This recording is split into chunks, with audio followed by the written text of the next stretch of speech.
നമസ്കാരം. ഷാജി പാണ്ഡ്യാല. നമസ്കാരം. നമസ്കാരം. ഇപ്പോ പിണറായി വിജയന്റെ ഏറ്റവും പ്രിയപ്പെട്ട ആളെന്ന് പറയുന്നത് മന്ത്രിസഭയിലെ വീണ ജോർജ് ആണ്. വീണ ജോർജിനെ കണ്ണൂരിൽ റെയിൽവേ സ്റ്റേഷനിൽ വെച്ച് പരിക്കേറ്റു എന്ന് പറഞ്ഞ് ഒരു കഥയുണ്ടാക്കിയ ശേഷം പിണറായി വിജയൻ ഹെലികോപ്റ്ററിൽ പറന്നെത്തി പരിയാരം മെഡിക്കൽ കോളേജിൽ വെച്ച് കാണുകയുണ്ടായി. അന്ന് കണ്ണൂരാകെ കത്തിച്ചു. എം വി ജയരാജൻ പറഞ്ഞ ഗോവിന്ദനും ഒക്കെ പറഞ്ഞ് അവരെ ആക്രമിച്ചു, അതുകൊണ്ടാണെന്നാണ് പറഞ്ഞത്. ഇപ്പോൾ അവർ തന്നെ സത്യം പറഞ്ഞിരിക്കുകയാണ്, അങ്ങനെയൊന്നും ഉണ്ടായിട്ടില്ല, ഒന്നും തള്ളു മാത്രമേ ഉണ്ടായിട്ടുള്ളൂ എന്ന് മൊഴി കൊടുത്തിരിക്കുകയാണ്. നേരത്തെ 5 KSU വിദ്യാർത്ഥികളെ KSU ജില്ലാ പ്രസിഡന്റ് കണ്ണൂർ ജില്ലാ പ്രസിഡന്റ് അതുലിനെ അടക്കം 16 ദിവസമാണ് ഇതിന്റെ പേരിൽ അറസ്റ്റ് ചെയ്തത്. വധശ്രമത്തിനാണ് കേസ് കൊടുത്തത്. അതെ അതെ അതെ, ആയുധം ഉപയോഗിച്ച് വധിക്കാൻ ശ്രമിച്ചു എന്നാണ് പറഞ്ഞിരുന്നത്. അവര് ഭയങ്കര സീരിയസ് അവസ്ഥയിലാണെന്നും ICUലാണെന്നും കൂടി പറയുണ്ടായിരുന്നു. ബുള്ളറ്റിൻ നടക്കണ്ടായിരുന്നു. അപ്പൊ ഈ സന്ദർഭത്തിൽ ഇതിനെ കുറിച്ച് എങ്ങനെയാണ് വിലയിരുത്തുന്നത്? ഇതിനകത്തൊരു വളരെ വിചിത്രമായ സംഭവം എന്താന്ന് പറഞ്ഞാല്, ഒരു അധികാരം നിങ്ങൾക്ക് പോകുമെന്ന് ഉറപ്പായി കഴിഞ്ഞാൽ നിങ്ങൾ ഇതുവരെ അഭിനയിച്ചിരിക്കുന്ന ഒരു അഭിനയം പിന്നെ നിങ്ങൾക്ക് പൂർത്തീകരിക്കാൻ കഴിയില്ല. ഭയം നിങ്ങളെ പിടികൂടുകയും അതോടൊപ്പം തന്നെ ജീവിതത്തിൽ സത്യസന്ധമായിരിക്കുക എന്ന് പറയുന്ന കാര്യങ്ങൾ പറയുക എന്ന അവസ്ഥയിലേക്ക് നിങ്ങൾ ഓട്ടോമാറ്റിക്കലി നിങ്ങൾ എത്തിച്ചേരും.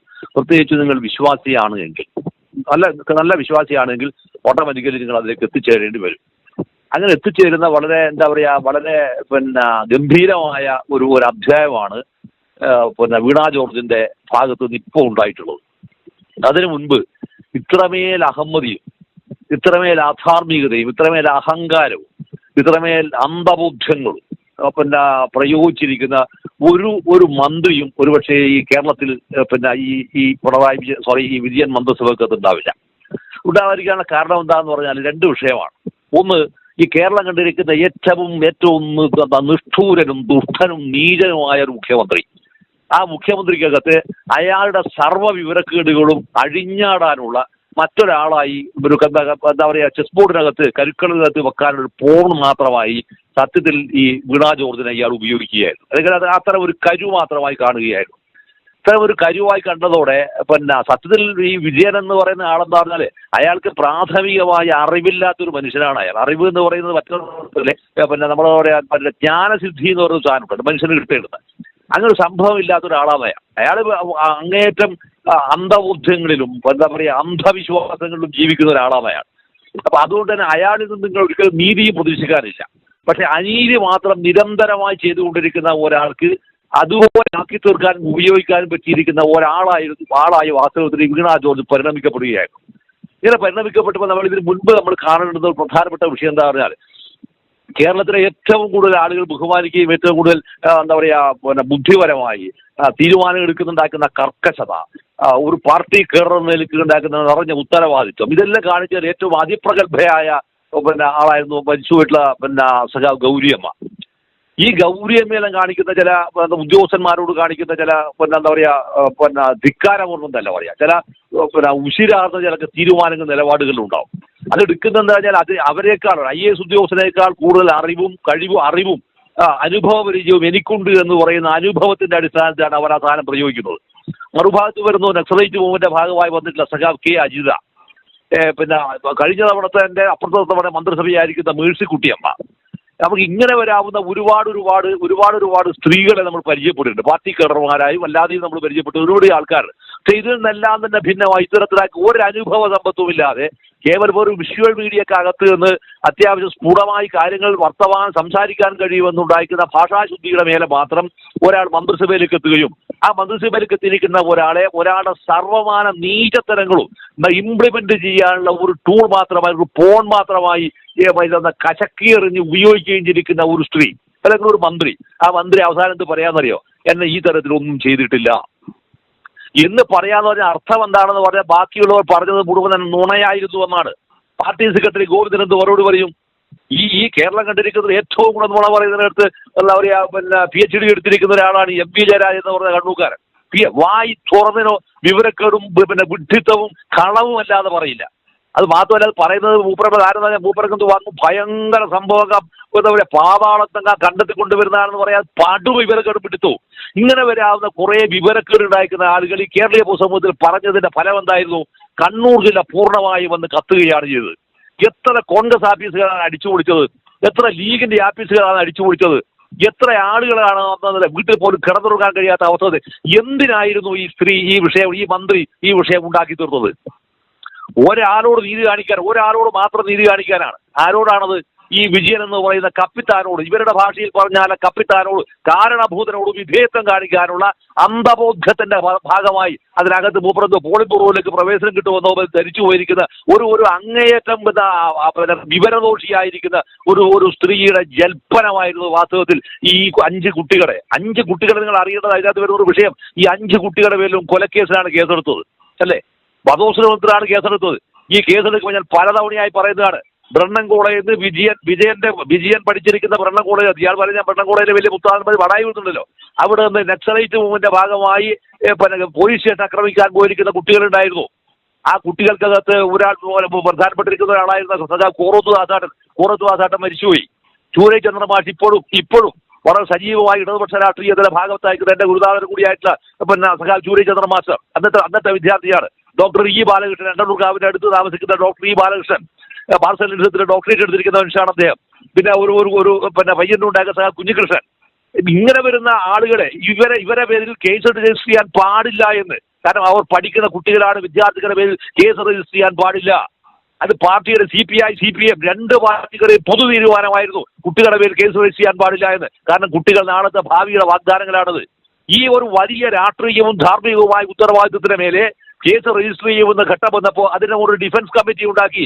ആ ഡിഫൻസ് കമ്മിറ്റിയിൽ ചെയർമാനായി വർക്ക് ചെയ്തത് എന്റെ മൂത്തച്ഛൻ ചെറക്കുരിയിൽ മരിച്ചു പോയിരിക്കുന്ന ഭീമൻകൃഷ്ണൻ, എന്റെ അച്ഛൻ്റെ ഏട്ടനായിരിക്കുന്ന ഭീമൻകൃഷ്ണനാണ്. ഈ സംഭവം ഉണ്ടായിരിക്കവേ തന്നെ ഉണ്ടായിരിക്കുന്ന അനുഭവത്തിന്റെ അടിസ്ഥാനത്തിലും കൂടി ആയിരിക്കണം എന്ത് ചെയ്തെന്നറിയങ്ങള്. ഈ വിജയൻ എന്ന് പറയുന്ന ഈ മഹാദ്രോഹി എന്ത് ചെയ്തെന്നറിയോ? അലന്റെയും താഹയുടെയും മേലെ എന്ത് ചെയ്ത് NIA കൊണ്ട് കേസ് രജിസ്റ്റർ ചെയ്യിപ്പിച്ചത്. ആ 2 കുട്ടികൾ അവിടെ പോയത് ഒരിക്കലും തന്നെ എന്തല്ല ചായ കുടിക്കാൻ പോയതല്ല എന്ന് പറയുന്ന സംഘപരിവാറിനെ പോലും നാണിപ്പിക്കുന്ന രീതിയിൽ 2 കുട്ടികളെ കൊണ്ടുപോയി ബലിയാടാക്കിയത്. അതിന്റെ ഫലം എന്താണെന്നറിയോ? അലനും താഹയും ഇപ്പോഴും ഇപ്പോഴും ആ പ്രതിസന്ധിയിൽ ഇപ്പോഴും മാനസികമായി പോലും അവർ കയറാൻ പറ്റാത്ത സമ്മർദ്ദത്തിലാണ്. എന്തിനായിരുന്നു ഇത് ചെയ്തത്? ഒരു ഭാഗത്ത് പറയുകയാണ് ഈ 5 കുട്ടികളെ ബലിയാടാക്കി നശിപ്പിക്കാൻ തീരുമാനിച്ചത് മുഖ്യ കാരണക്കാരൻ എന്ന് പറയുന്ന മന്ത്രി പറയാണ് അത്തരം ഒരു വിഷയം നടന്നിട്ടില്ല എന്ന് പറഞ്ഞാൽ ഇവിടെ വേറൊരു വിഷയമുണ്ടല്ലോ. ഇനി ഇതേപോലെ ആര് പറയേണ്ടി വരുന്നറിയോ? സാക്ഷാൽ വിജയൻ പറയേണ്ടി വരും. യൂത്ത് കോൺഗ്രസിന്റെ കുട്ടികൾ ഇവൻ നടത്തിയിരിക്കുന്ന കുരിപ്പിന്റെ യാത്രയില്ലേ, ബസ്സിനകത്ത് നടത്തിയിരിക്കുന്ന യാത്ര, നാട്ടുകാരുടെ പൈസ എടുത്ത് നടത്തിയിരിക്കുന്ന യാത്ര, ആ യാത്രയിൽ അന്ന് ചെടിച്ചട്ടി കൊണ്ട് KSUവിന്റെ കുട്ടികളെ തലയടിച്ചു പൊട്ടിച്ചു. ആ തലയടിച്ച് പൊടിച്ചപ്പോൾ വിജയൻ പറഞ്ഞിരിക്കുന്ന മറുപടി പറഞ്ഞ സംഭവം ഉണ്ടത് ഞാൻ എന്റെ കണ്ണുകൊണ്ട് കാണുകയില്ലേ. അത് പോലീസുകാർ ജീവൻ രക്ഷാ പ്രവർത്തനമാണ് നടത്തിയതെന്ന്. ഈ പറഞ്ഞിരിക്കുന്ന സാധനം വിജയൻ ഇത് മാറ്റി പറയണ്ടേ? കേസ് പോലെ വരുന്ന UDF ഗവൺമെന്റ് എടുത്ത് അതിനെ ഫോർവേഡ് ചെയ്യുന്ന ഒരു അവസ്ഥ വന്നു കഴിഞ്ഞാൽ വിജയൻ കോടതിയിൽ പോയി പറയേണ്ടി വരും. ഇതുപോലെ വിജയൻ പറയേണ്ടി വരും. അന്ന് ഈ ഗോവിന്ദൻ എന്ത് മറുപടി പറയും? അന്ന് ഈ പറയുന്ന സ്വരാജ് എന്ത് മറുപടി പറയും? ഈ വസീഫ് എന്ന് പറഞ്ഞ വഷണം എന്ത് മറുപടി പറയും? ഈ കണ്ണൂർ ജില്ലാ സെക്രട്ടറി ആയിരിക്കുന്ന ഒരു വസ്തു കൊള്ളാതിരിക്കുന്ന AK രാജേഷ് എന്ന് മറുപടി പറയും? ഈ MP ജയരാജൻ എന്ത് പറയും? എന്തിന് ബ്രാഞ്ചിൽ പണിയെടുക്കുക വരുമ്പോൾ മാറ്റി പറയേണ്ടി വരും. അതായത് നുണ പറയാൻ മാത്രം ശീലിക്കുകയും നുണയെ ആഘോഷമാക്കി ഒരു പാർട്ടിയുടെ പൊതുപരിപാടിയാക്കി മാറ്റിക്കഴിഞ്ഞാൽ സംഭവിക്കുന്ന സാമൂഹ്യമായിരിക്കുന്ന ദുരന്തത്തിന്റെ സാക്ഷ്യപത്രമായിട്ടാണ് ഇപ്പോ പാർട്ടിയുടെ സംസ്ഥാന കമ്മിറ്റിയിലേക്ക് ക്ഷണിതാവ് മാത്രമാണല്ലോ വാസ്തവത്തിൽ ഈ പറയുന്ന വീണ ജോർജ് എന്ന് പറയുന്ന മന്ത്രി. അവരത് മാറ്റി പറഞ്ഞോളെ എന്തായിത്തോന്നു മാറ്റി വിഷയം അവിടത്തേക്ക് തീരുകയല്ല ചെയ്തത്. വാസ്തവത്തിൽ പാർട്ടിക്കകത്ത് പുതിയ പ്രതിസന്ധികൾ രൂപകൊള്ളുകയാണിത്. ഇപ്പൊ ഇങ്ങനെ ഇത് വരാനും ഇവരെ മാനസികമായി പ്രേരിപ്പിച്ചിരിക്കുന്ന ഘടകം എന്തായിരിക്കും എന്നുള്ളതാണ് പിന്നീട് ഒരു വളരെ പ്രധാനപ്പെട്ടിരിക്കുന്ന വിഷയം. ഞാൻ മനസ്സിലാക്കുന്നത് ഇവർ കടുത്ത വിശ്വാസിയാണ്. സ്വാഭാവികമായിട്ട് കുടുംബത്തിനകത്ത് ഒരു വലിയ വിഷയമായിട്ടുണ്ടാവും. നോണ ഇങ്ങനെ അവരെ കുമ്പസാരക്കൂട്ടിൽ പോയി കുമ്പസാരിക്കാൻ പറ്റുമോ? കുമ്പസാരക്കൂട്ടിൽ പോയിട്ട് അച്ഛനടുത്ത് പോയിട്ട് കുമ്പസാരിക്കാൻ പറ്റുമോ? ഇവർക്ക് പറ്റുമോ? പറ്റാത്തൊരവസ്ഥയിലേക്ക് മാത്രം ഉണ്ടാകുന്ന വേട്ടയാടൽ ഇവരെ വരും. ഇത് സ്വാഭാവികമായിട്ട് എന്ത് വരുന്നോ? ഇത് കുടുംബ ബന്ധങ്ങൾക്കകത്ത് പോലും വലിയ കുടുംബത്തിൽ പോലും വലിയ വിള്ളലുകൾ ഉണ്ടാക്കും. പാർട്ടിക്കാർ വിജയന് ഈ മാതിരി 1000 നുണ പറഞ്ഞാൽ അയാൾക്ക് ഉളുപ്പില്ല. അതൊരു മര്യാദയും അയാൾക്കില്ല. പക്ഷേ ഇയാൾ പോലും മാറ്റി പറയേണ്ടി വരുമെന്നുള്ള യാഥാർത്ഥ്യം. ഇയാൾ മാത്രമായിട്ട് മാറ്റി പറയാതെ കിടക്കുന്നവരാണ്, ബാക്കി സർവേ ആൾ മാറ്റി പറയാൻ തുടങ്ങി. ഈ മാറ്റി പറയുന്ന അവസ്ഥ വരുമ്പോൾ കുടുംബ ബന്ധങ്ങൾ പോലും തകർക്കപ്പെടുമെന്നൊരു അവസ്ഥ ഉണ്ടായിത്തീരുമെന്ന് വന്നപ്പോൾ കൂടിയാണ് സത്യത്തിൽ ഈ വീണ ജോർജ് ഈ പറയുന്ന ഒരു വളരെ സത്യസന്ധമായി ഇത് പറയേണ്ടി വരുന്നത്. MC അതുൽ, ഈ അതുലിന്റെ പേരിൽ ഇപ്പോൾ എടുത്തിരിക്കുന്ന കേസെന്താ? അതുലിന്റെ പേരിൽ കേസെടുത്തത് നമ്മളെ ശ്രീനിവാസന്റെ സിനിമക്കകത്ത് ശങ്കരാടിയുടെ പാർട്ടില്ലേ, ശങ്കരാടിയുടെ പാട്ട് പ്രകാരമുള്ള സംഭവത്തിലാണ് ആരെ കൊണ്ടിരിക്കും പ്രതിയാക്കിയത്, ഈ അതുലിനെ പ്രതിയാക്കിയത്. അപ്പൊ നോക്കുക, നിങ്ങളെന്താ പറഞ്ഞാല് ഒരാളെ നശിപ്പിക്കാൻ വിജയൻ തീരുമാനിച്ചു കഴിഞ്ഞാൽ അതിനെ പിന്തുടർന്ന് നശിപ്പിക്കുക. ഈ പിന്തുടർന്ന് നശിപ്പിക്കുന്ന നാശോന്മുഖമായ ചിന്തയുടെ കുരിപ്പ് വാരി വിതരണം ചെയ്തൊരു പരിപാടി, ഈ വാരി വിതരണം ചെയ്ത പരിപാടി നേരെ തിരിച്ചടിക്കുന്ന ദിവസവും കൂടിയാണ് May 4th. ഈ May 4th എന്ന് പറയുന്ന സംഭവത്തിന് വേറൊരു പ്രത്യേകത കൂടി, അതുകൂടിയാണ് ഞാൻ ഒരു പ്രധാനപ്പെട്ട വിഷയമാകുന്നത്. TP ചന്ദ്രശേഖരനെ കൊലപ്പെടുത്തിയപ്പോൾ ഇദ്ദേഹത്തിന്റെ അറിവും സമ്മതത്തോടു കൂടി നടക്കുന്ന കൊലപാതകം നടത്തിയപ്പോൾ ഇദ്ദേഹം പറഞ്ഞിരിക്കുന്ന സംഭവം എന്താ പറഞ്ഞത്? ഏതോ കൊട്ടേഷൻ സംഘം കൊന്നതാണ് അല്ലേ കൊട്ടേഷൻ സംഘം കൊല്ലാകുന്ന ഇതുപോലെയാണ് നുണ പറഞ്ഞ് 1000 തവണ നിങ്ങൾ നുണ പറഞ്ഞാലും സത്യം എന്ത് പറയുമോ? സത്യം അതിന്റെ വടിയിലൂടെ അരിച്ചിറങ്ങി തെളിച്ചു വരുന്നത്. ഈ അരിച്ചിറങ്ങി തെളിച്ചു വരുമ്പോൾ ഈ പറയുന്ന വിജയന് വേണ്ടി അടിമയെ പോലെ പണിയെടുത്തിരിക്കുന്ന ഒരു പോലീസുകാരുണ്ട്. അടിമയെ പോലെ പണിയെടുത്തിരിക്കുന്ന ഒരു പോലീസുകാരനില്ലേ, ഒരു ചിത്രം എല്ലാവരും കണ്ടുമുമ്പിൽ ഉണ്ടാവുമല്ലോ. ഇവനൊക്കെ ഈ വിദ്വാനൊക്കെ അറിയാൻ പോകുന്നതേ ഉള്ളൂ. നാളെ സർക്കാർ മാറിക്കഴിഞ്ഞാൽ എന്തായിരിക്കും? ആര് പ്രൊട്ടക്ഷൻ കൊടുക്കും? ആര് പ്രൊട്ടക്ഷൻ കൊടുക്കും? ഇവരാരെങ്കിലും തീരുമാനിക്കുമല്ലോ എന്നുള്ള വേറെ വിഷയം. അതല്ല വിഷയം, തീരുമാനിക്കണമെന്നല്ല പറയുന്നത്. പക്ഷേ നിങ്ങൾ അറിയുന്ന വിഷയം, അധികാരം എന്ന് പറയുന്ന സംഭവം എല്ലാ കാലവും നിങ്ങളുടെ കൂടെ അല്ല എന്ന് നിങ്ങൾ തിരിച്ചറിഞ്ഞിരിക്കണം. ഈ തിരിച്ചറിയുന്ന ഒരു അവസ്ഥ ഉണ്ടാകുമ്പോൾ മാത്രമാണ് നിങ്ങൾക്ക് വെളിവ് വരിക. ഈ വെളിവിന്റെ വേറൊരു വേർഷൻ എന്താണെന്ന് അറിയുന്നത്, ലോകത്തിൽ ഏറ്റവും നുണ പ്രചരിപ്പിക്കുന്നത് ആരാണ്? 2 കക്ഷികളാണ്. അതൊന്ന് ഫാസിസ്റ്റുകളാണ്, മറ്റൊന്ന് സാമ്രാജ്യ ശക്തികളാണ്. ഫാസിസ്റ്റുകളും സാമ്രാജ്യ ശക്തികളും ഇത് രണ്ടും ആ അർത്ഥത്തിൽ ഒരേ നാണയത്തിന്റെ 2 വശങ്ങളാണ് ശരിക്കും. പക്ഷെ ഞാനിവിടെ പറയാൻ ഉദ്ദേശിക്കുന്ന ഒരു സംഭവം എന്താണെന്ന് പറഞ്ഞാൽ, സാമ്രാജ്യ ശക്തികളാണ് ഏറ്റവും കൂടുതൽ നുണ പ്രചരിപ്പിച്ചു വന്നപ്പോൾ ഈ സാമ്രാജ്യ ശക്തികളുടെ നുണക്കെതിരെ സത്യസന്ധതയോടുകൂടി സമരം ചെയ്തിരിക്കുന്ന ഒരാളാണ് മഹാത്മാഗാന്ധി. അത് ദക്ഷിണാഫ്രിക്കയിലെ അപ്പാർത്തീഡ് തൊട്ട് ഇന്ത്യയിൽ നടന്നിരിക്കുന്ന സ്വാതന്ത്ര്യ സമരത്തിന്റെ മുഴുവൻ ഭാഗങ്ങളിലേക്കും ഗാന്ധി സത്യസന്ധമായാണ് ഗാന്ധി സമരം ചെയ്ത് അവസാനം ജയിച്ചത് ആരാണ്? ഇതാണ് ചോദ്യം. ജയിച്ചത് സാമ്രാജ്യത്തിന്റെ ഒരു ദംഷ്ടകളും ഒരു അധികാരങ്ങളുമല്ല.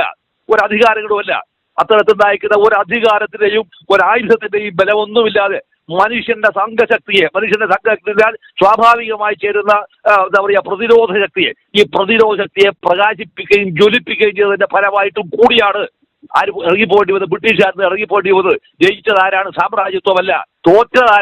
തോറ്റത് സാമ്രാജ്യത്വമാണ്, അതോടൊപ്പം തന്നെ നുണയുമാണ്. ഇത് സംഘപരിവാറിനും ബാധകമാണ്. നുണയാണ് അവരുടെ ഏറ്റവും പ്രധാനപ്പെട്ടിരിക്കുന്ന ആയുധം. ഇനി നിങ്ങൾ വേറൊരു രീതിയിലേക്ക് ഈ സംഭവത്തെ തിരിച്ചറിഞ്ഞത്, ഈ കഴിഞ്ഞ നിയമസഭാ തെരഞ്ഞെടുപ്പിൽ ഏതാണ്ട് ഒരു 1.5 മാസം മുൻപാണ് പിണറായി ബീഡി തൊഴിലാളി സഹകരണ സംഘത്തിന്റെ ഓഫീസ് റൂമിൽ അടുക്കള എന്ന് പറയുന്ന ഒരു ഹോട്ടലാണ് വർക്ക് ചെയ്യുന്നത്. ഇപ്പോൾ സംഘത്തിന്റെ ദിനേശ് ബിഡിയുടെ ഭാഗമായി തന്നെ തൊഴിലാളി ആൾക്കാർ കുറിച്ച് കഴിയുന്നതാണ് ഈ ഹോട്ടൽ. അതിന്റെ മുൻപിൽ നടക്കുന്ന ആ ഓഫീസ് റൂമിൽ ഏതാണ്ട് കുറെ തൊഴിലാളികൾ, സ്ത്രീകളായിരിക്കുന്ന ബീഡി തൊഴിലാളികൾ സമരം ചെയ്തു. ആ സമരം ചെയ്ത തൊഴിലാളികൾ എപ്പാന്ന് അറിയുന്നത് 2001 ദിനേശ് ബിഡിയിൽ നിന്ന് പിരിഞ്ഞിരിക്കുന്ന തൊഴിലാളികളാണ്. 2001 ദിനേശ് ബിഡിയിൽ നിന്ന് പിരിഞ്ഞിരിക്കുന്ന തൊഴിലാളികൾ 2021 പിരിഞ്ഞിട്ട് 2026 ആയിട്ടും ഈ ബീഡി തൊഴിലാളികൾക്ക് PF കൊടുത്തിട്ടില്ല, തൃപ്തി കൊടുത്തിട്ടില്ല, ഒരാനുകൂല്യം അവർക്ക് കൊടുത്തിട്ടില്ല. ചോദിക്കാനും പറയാനും ഒരാളുമില്ല. 10 കൊല്ലം കൊണ്ട് ഈ കേരളത്തെ സമ്പന്നതയുടെ പരകോടിയിലെത്തിച്ചുവെന്നും അതിദാരിദ്ര്യം ഇല്ലാതാക്കിയെന്നും ഒരു ലജ്ജയുമില്ലാതെ ഈ കേരളം മുഴുവൻ തന്നെ പരസ്യമാരും തീവണ്ടിയുടെ പുറത്ത് മുഴുവൻ തന്നെ ഒരുപാട് പരസ്യങ്ങളിൽ കോടിക്കണക്കിന് ചെലവ് ഇടിച്ചു തള്ളിയപ്പോൾ പോലും ഈ പാവം പിടിത്തുടക്കണം ഞാൻ സംസാരിക്കുന്ന ഈ സമയത്ത് പോലും അവർക്ക് പണം കൊടുത്തിട്ടില്ല. ഈ വിജയൻ നേതാവായത് എങ്ങനെയാണ്? വിജയൻ നേതാവായത് ഗണേഷ് ബീഡി തകർന്നപ്പോ കൊണ്ടുവരേണ്ടിയിരിക്കുന്ന ദിനേശ് ബീഡി എന്ന് പറയുന്ന ഒരു ബീഡി സഹകരണ സംഘം സ്ഥാപിക്കേണ്ടതിന്റെ ഭാഗമായി തലശ്ശേരിയിൽ ഇവർ ചാർജ് കൊടുത്തതിന്റെ ഭാഗമായി കൊണ്ടുവന്നതാണ്. അതിന്റെ ഫലവും കൂടിയായിരുന്നു ഇവിടെ തലശ്ശേരിയിൽ വാടിക്കൽ രാമകൃഷ്ണന്റെ കൊലപാതകം. അങ്ങനെയാണ് ഇവൻ രാഷ്ട്രീയത്തിലേക്ക് ഒരു പ്രധാനപ്പെട്ട ആളായിട്ട് കടന്നു വരുന്നത്. ആ ഒരു കൊലപാതകത്തിന് അതിന്റെ കാരണമായി വന്നിരിക്കുന്ന ഒരു ഘടകം ഈ ദിനേശ് ബിഡിയുടെ രൂപീകരണമാണ്. ദിനേശ് ബീഡി പ്രതിസന്ധിയിൽപ്പെട്ട് അത് ഏതാണ്ട് പ്രതിസന്ധിയിൽപ്പെട്ട് തകരുന്ന ഒരു ഘട്ടം ഉണ്ടാവുകയാണ് എങ്കിൽ അതിനെ മറികടക്കുന്നതിന് പ്രപ്പോസൽ വെച്ചിട്ടുണ്ടായിരുന്നു തിരുവനന്തപുരത്തുകാരനായിരിക്കുന്ന ഇതിന്റെ GK പണിക്കർ IAS ദിനേശ് ബീഡിയുടെ ചെയർമാൻ. അദ്ദേഹം അദ്ദേഹം വെച്ചിരിക്കുന്ന പ്രപ്പോസൽ എന്താണെന്ന് പറഞ്ഞാൽ പിരിഞ്ഞു പോകുന്ന തൊഴിലാളിക്ക് ഇതിന് പൂർണ്ണമായിരിക്കുന്ന പണം നമുക്ക് കൊടുക്കാൻ പറ്റിയില്ല എങ്കിൽ നമുക്കത് വേണമെന്ന് പറഞ്ഞാൽ അവർക്ക് ഒരു പശുവിനെ നമുക്ക് നൽകണം, നല്ല കറവയുള്ള ഒരു പശുവിനെ.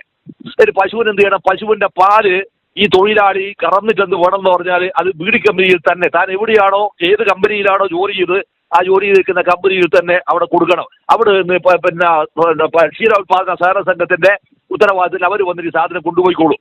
അതുവഴി എന്ത് ചെയ്യണമെന്ന് ഗ്രാമീണ മേഖലയിൽ ചെറിയ തോതിലുണ്ടായിരിക്കുന്ന കൃഷിയും പച്ചപ്പും ഉണ്ടാക്കണമെന്ന് പറയുന്ന ദീർഘവീക്ഷണത്തോടെ ആവിഷ്കരിച്ചൊരു പദ്ധതിയായിരുന്നു വാസ്തവത്തിൽ ഈ GK പണിക്കർ IASന്റെ പദ്ധതി. ആ പദ്ധതി പൊളിച്ചതാരാ? ആ പദ്ധതി പൊളിച്ചതും ഈ വിജയനാണ്. വിജയൻ, ഞാൻ ആധികാരികമായിട്ടാണ് പറയുന്നത്, വിജയനാണത് പൊളിച്ചത്. അത് പൊളിച്ചിട്ടാണ് എന്ത് ചെയ്തതെന്ന് അറിയുന്നത്? ആദ്യമായി ഈ കണ്ണൂർ ജില്ലയിൽ കൺസ്യൂമർ സ്റ്റോർ എന്ന് പറയുന്ന സാധനം വരുന്നത്. കൺസ്യൂമർ സ്റ്റോർ എന്ന് പറയുന്ന സാധനം എന്താണ്? ഏതെല്ലാമോ കമ്പനികൾ, ബഹുരാഷ്ട്ര കുത്തക കമ്പനികളുടെ ഉൾപ്പെടെയുള്ള ഉൽപ്പന്നങ്ങൾ, കോസ്മെറ്റിക് ഐറ്റംസ് കൊണ്ടുപോയി വിൽക്കുന്ന ഒരു സൗന്ദര്യവർദ്ധക വസ്തുക്കൾ ഏറ്റവും കൂടുതൽ വിൽക്കുന്ന ഒരു സ്ഥാപനമാണ് ഈ കൺസ്യൂമർ സ്റ്റോർ എന്ന് പറയുന്നത്. അങ്ങനെ കൺസ്യൂമർ സ്റ്റോർ തുടങ്ങിയത് എവിടെയാണെന്നറിയോ? ഇവൻ ഇപ്പൊ മത്സരിക്കുന്ന ധർമ്മടം നിയോജക മണ്ഡലത്തിലെ ചെറുക്കൊനിയിലാണ് ആദ്യമായിട്ട് ഈ കൺസ്യൂമർ സ്റ്റോർ തുടങ്ങിയത്. 6 മാസം പ്രവർത്തിച്ചില്ല, പൂട്ടിപ്പോയി. വമ്പിച്ചതുണ്ടാക്കുന്ന അഴിമതി ആരോപണവും ധനനഷ്ടവും വന്നു. അതിന്റെ അന്നത്തെ ചാർജ് കൊടുത്തിരിക്കുന്ന ഒരാളുണ്ട്.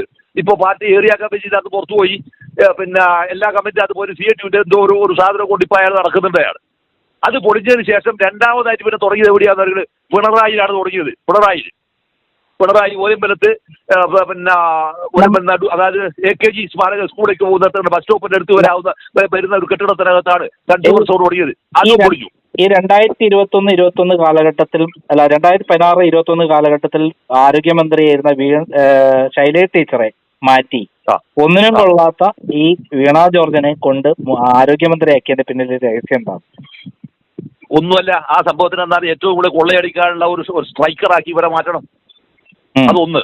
രണ്ടാമതെന്ന് പറഞ്ഞാൽ അന്ന് ഈ പറയുന്ന പിന്നെ ഇവരെ ശൈലജ ടീച്ചറെ ആരോഗ്യവകുപ്പ് മന്ത്രിയാക്കിയോട് കൂടിയിട്ടാണ് ഏറ്റവും കൂടുതൽ നമ്മുടെ എന്താ പറയാ പിന്നെ വിവരങ്ങൾ ചോരുന്നത്, നമ്മുടെ വ്യക്തിപരമായ വിവരങ്ങൾ. അപ്പൊ അതിനനുസൃതമായി കേരളത്തിന്റെ ആരോഗ്യ മേഖലയിലെ മരുന്നിന്റെ മാർക്കറ്റ് മുഴുവൻ തന്നെ ഇവർ ഏതാണ്ട് കണ്ടെത്തിയിട്ടുണ്ട്.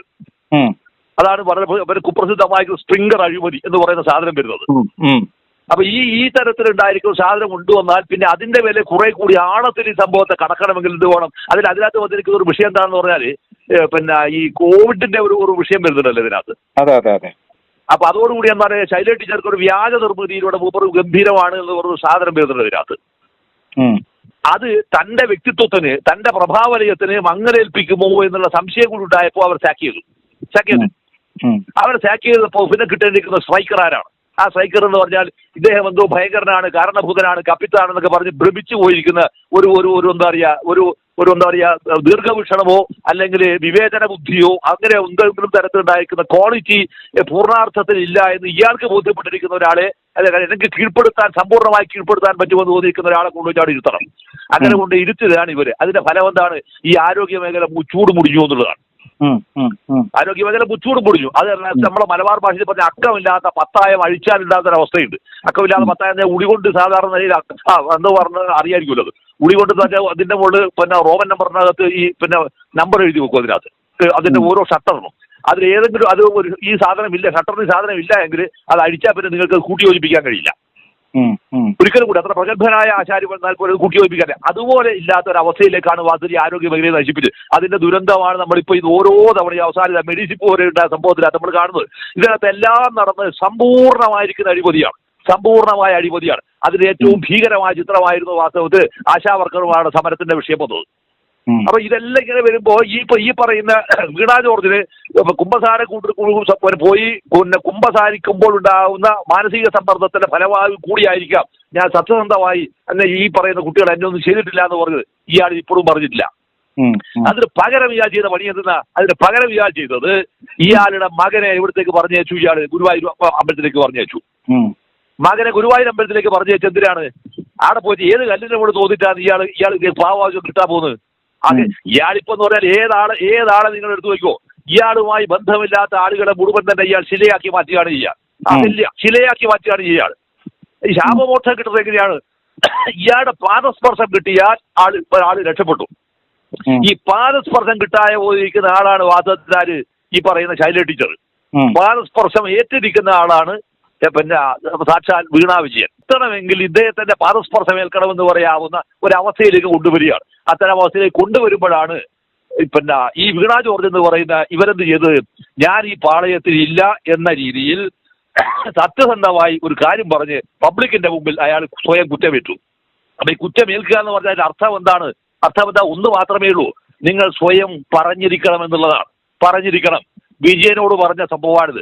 സത്യസന്ധമായി ഇത് പറഞ്ഞില്ല എങ്കിൽ ജനം പറയിപ്പിക്കും. ഇതാ ഈ മെയ് 4 തീയതി വിജയനെ കൊണ്ട് ഇത് പറയിപ്പിക്കുന്ന ചിത്രത്തിന്റെ മുന്നോടിയായി വന്നിരിക്കുന്ന ഏറ്റവും ഗംഭീരമായിരിക്കുന്ന ഒരു തുറന്നു പറച്ചിലാണ് സത്യത്തിൽ പിന്നെ ആറന്മുളയിൽ ദയനീയമായി പരാജയപ്പെടുമെന്നാണ് റിപ്പോർട്ടുകൾ.